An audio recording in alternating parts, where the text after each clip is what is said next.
History is important. That's why historic preservation, not just the built environment, human history, ecological history.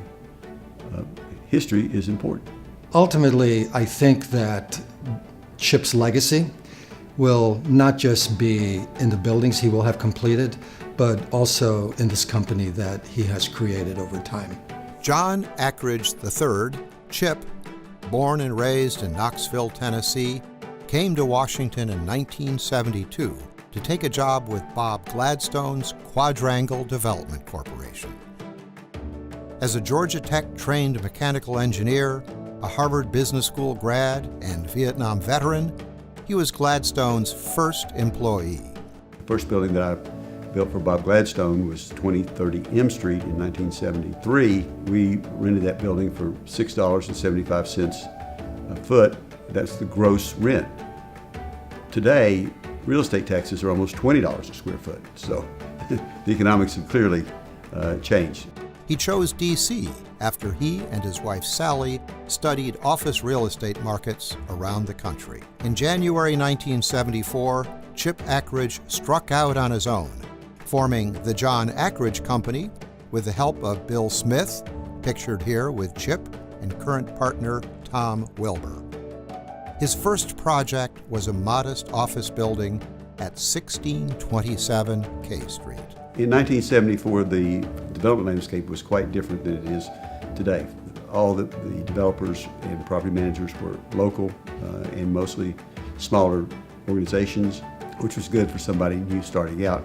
Washington, on the one hand, satisfied his economic objectives and a place where he could conduct a business that he wanted to be in. And at the same time, it was the nation's capital. It afforded him the opportunity to do that in a built environment that was really important to him. Among the challenges facing the new company were the economic recessions of the 1970s. The good thing was in 76, 77, we did not have a building under construction or taking any risk. We were too late to get anything started, which was pure luck. But as my grandpappy told me, take luck over skill every time, Chip. Since its founding, Akridge has acquired, developed, or entitled more than 18 million square feet of commercial real estate and land. The company manages 3.1 million square feet of commercial real estate.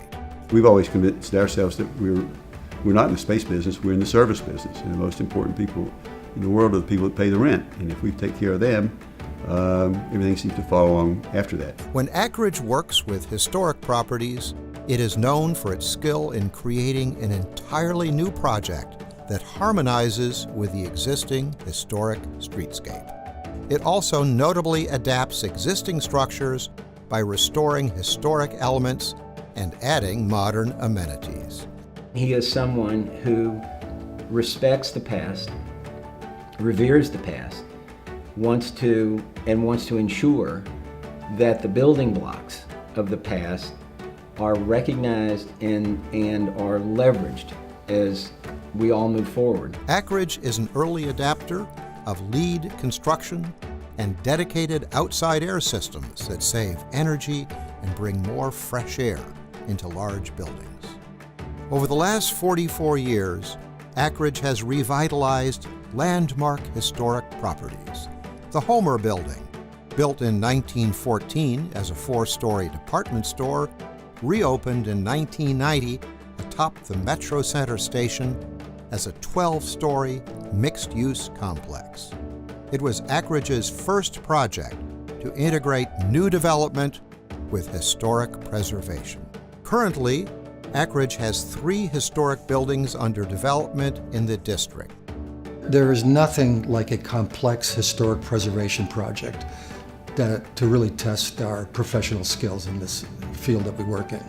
And when you look at Burnham Place and you look at the 2 historic bank projects that Akridge currently has underway across from the Treasury and the White House on Pennsylvania Avenue, I think what you'll see ultimately is Akridge is in the process of performing a hat trick here. Another project, the Stevens School on 21st Street Northwest has been on Akridge's docket for the last 19 years. Stevens School project is not a project, it's a career.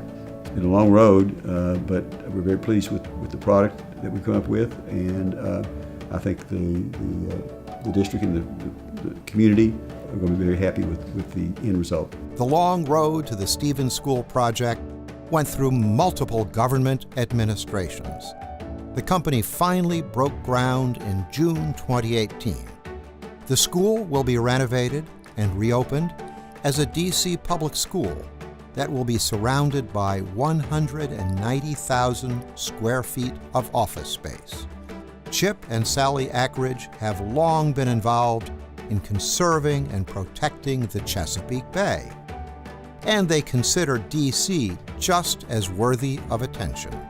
As a marathon runner and outdoorsman, Chip couldn't help notice the beaten-down condition of the National Mall, so he founded and became president of the Trust for the National Mall.